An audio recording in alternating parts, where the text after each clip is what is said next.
There is a story Zhuangzi loved to tell, and it begins with a tree. Not a magnificent tree, mind you, but a great old oak standing by a village shrine, so wide that hundreds of oxen could shelter in its shade. Crowds came to gaze at it as if it were a marvel. A famous carpenter, walking past with his apprentices, did not even slow his step. The young men ran to catch up, breathless. "Master, we have never seen timber so splendid, and you would not give it a single look. Why?" The carpenter laughed. "That tree is good for nothing. Make a boat of it and the boat will sink. Make a coffin and it will rot. Make a door and the sap will ooze out. Make a pillar and the worms will eat it through. It is wood with no use at all, and that is exactly why it has lived so long." Now here is the part that makes the story Zhuangzi's and not merely a carpenter's joke. That night the great oak appeared to the carpenter in a dream and spoke. "What are you comparing me with? Your useful trees, the pear, the orange, the apple, are torn at the moment their fruit is ripe. Their great branches are snapped, their small ones stripped away. Their very usefulness makes their lives bitter and short. They do not last out the years heaven gave them. They are cut down in their prime. That is what comes of being useful to the world. As for me, I have spent my whole long life trying to be good for nothing, and now, at last, I am very good at it. My uselessness is precisely what serves me. Had I been useful, would I ever have grown this large?" Let that sink in for a moment. The tree is wise because it has refused to be valuable. It has stepped quietly out of the marketplace of worth, and in doing so, it has saved its own life and grown into something vast. Zhuangzi tells another version, gentler still. There was a man with a tree so gnarled and twisted that no carpenter would touch it. Its trunk was knotted, its branches bent every which way. People sneered at it as worthless.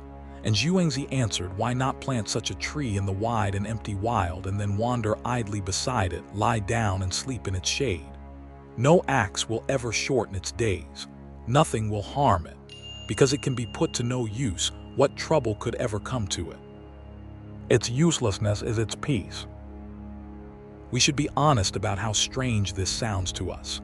We have been trained almost from birth to make ourselves useful, be productive, be valuable, be the kind of person an employer wants, a market rewards, a society can spend. We measure our worth by output, and we feel a low hum of anxiety whenever we are not producing something. To be called useless is one of our deepest fears. And Zhuangzi, with that mischievous smile of his, turns the whole thing upside down. He is not telling us to be lazy or to waste our gifts. He is asking a sharper question. Useful for whom and at what cost? The fruit tree is useful, yes, useful to those who break it apart. The straight, strong timber is useful, useful right up until it is felled and sawn. To be endlessly useful to others is often to be consumed by them. The person who can never say no, who is forever indispensable, who turns themselves into a tool for everyone's purposes, may find that there is nothing left of their own life at all. There is also a kind of useless that is the highest use of all. The afternoon spent doing nothing in particular. The conversation that leads nowhere and warms the heart. The walk with no destination. The hours of play that produce nothing a market would pay for, yet make us human. Zhuangzi knew that the most precious things in a life are the ones that refuse to be counted. They are useless in the way the great oak is useless, which is to say, they are alive, and they let us live. So the thread running through all of this is a quiet liberation. When you stop asking what you are good for, you are suddenly free to simply be.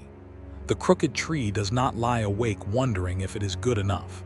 It does not chase success, does not compete to be chosen, does not bend itself out of shape to win approval. It grows the way it grows, and that very refusal to be valuable becomes the ground of its long, deep peace. Zhuangzi is inviting us to lay down the heavy load of proving our worth, to let go of the race, and to discover that a life does not need to be justified by its usefulness. It is enough that it is yours, lived in your own crooked, unrepeatable shape. In the next chapter, we go to the very heart of Zhuangzi's thinking. where even the words useful and useless begin to melt away.